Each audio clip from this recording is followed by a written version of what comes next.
Well, good afternoon, ladies. Welcome to the 2023 NCAA Division III Field Hockey National Semifinals Press Conference. We're joined by participants from 4th-ranked Hopkins University, who advanced to the Final Four for the 5th consecutive season, and with a 2-0 win over Kean University, advances to the championship game for the 3rd straight year. Blue Jays are led by head coach Jane Wells, and we are also joined by senior Mikayla Schoff, who scored the first goal, and senior Emily Knight, who helped Johns Hopkins secure a Final Four shutout. Coach, would you mind just opening with your initial thoughts about today's win? Sure, it was an awesome game. I'm really excited for the team to go back to the national championship. I've been working hard all season and really prepared for this moment, and it was good to see all of that come together and how much we were able to control the game, especially in the second half. Mikayla, right out of the gate, can you just talk about that first goal? Take us through it and what it meant to get the lead right before halftime. Yeah, of course. I mean, it was very surprising for all of us. I think me especially. And really in that moment, I was just trying to get in the circle, get a corner, because that's what we just talked about after the quarter break.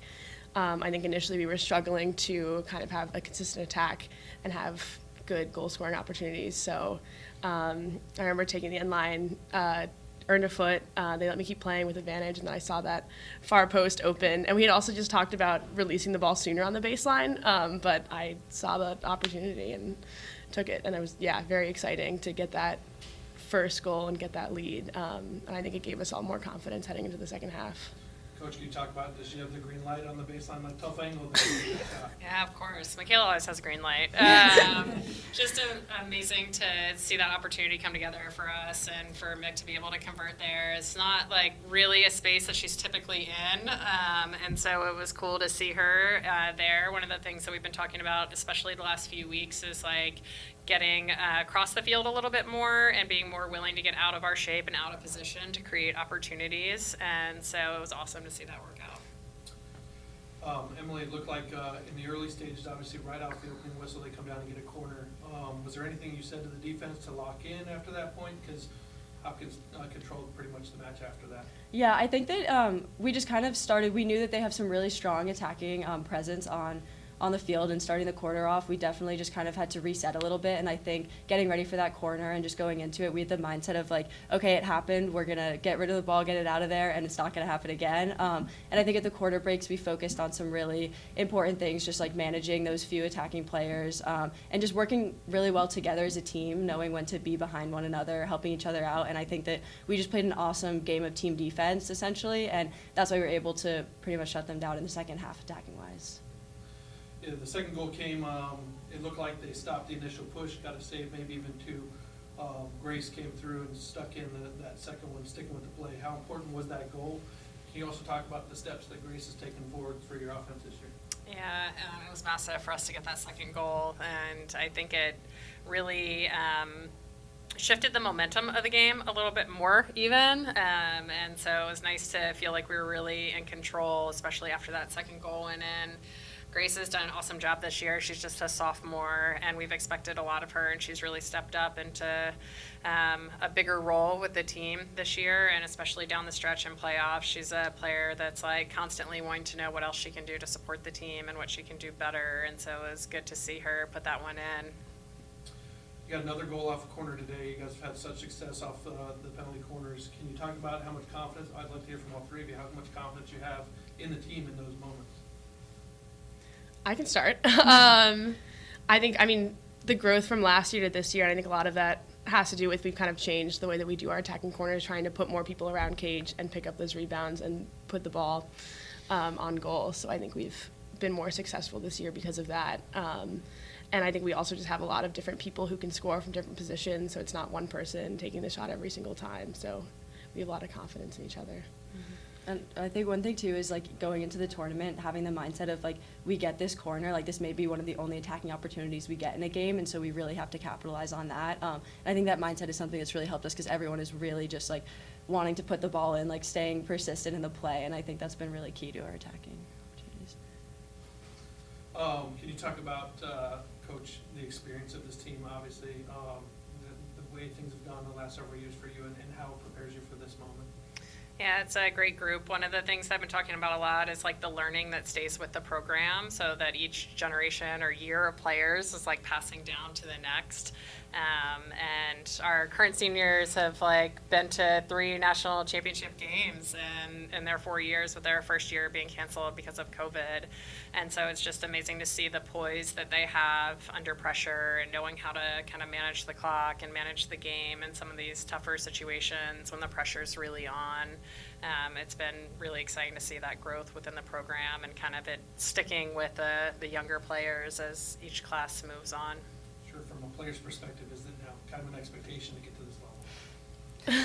I don't know if it's an expectation. I think we all want it. I think every single year it's kind of, we have a different journey to this point. So I know it on paper kind of looks like, oh, every year looks the same, but it all feels very different. But I think having the experience in the tournament and having a senior class with a lot of experience has made a huge difference. I think we all feel more confident each year reaching this point. We want to be here, and we know we can do it too. I think it's almost less of an external expectation than like an expectation we kind of have put on ourselves, just because, you know, we expect a lot from our team. We know we're capable of accomplishing so much. So I think it's just something that like we're so happy to be here, and we're playing great as a team, and it's just a great experience. I have one more, but Jill. Oh, I was just saying, so Coach, you guys shut them out in the second half as far as shots are concerned. It was 16-0. What adjustments did you guys make at halftime to kind of turn something Yeah. good, so to speak? I think the halftime adjustments were important, but it's also just like depth and conditioning on our end. We are still, you know, running like a lot more subs than most other teams at this point in the season, and so that depth really paying off for us, especially with a player like Emma Rose, in particular Zoe Bennett, coming in to play outside mid for like 10, 20, 30 minutes a game, and seeing that they're able to provide some of our other players with little breaks and opportunity to play in the middle a bit more. So I think the depth is a big piece of it in terms of like how much we're able to control the second half. With adjustments, or like more through balls, quicker passing, looking for opportunities for one-time redirections, either through or into the circle. And I think those adjustments really helped. Anything else you guys think of? I guess adjusting the press as well from a defensive the press, perspective. yeah. So, you know, they like to hit balls through. So I think at least the center mids, we shifted a little bit more to cover that, and I think that really helped deny the ball. A little bit more ball side for us. So I have one last one.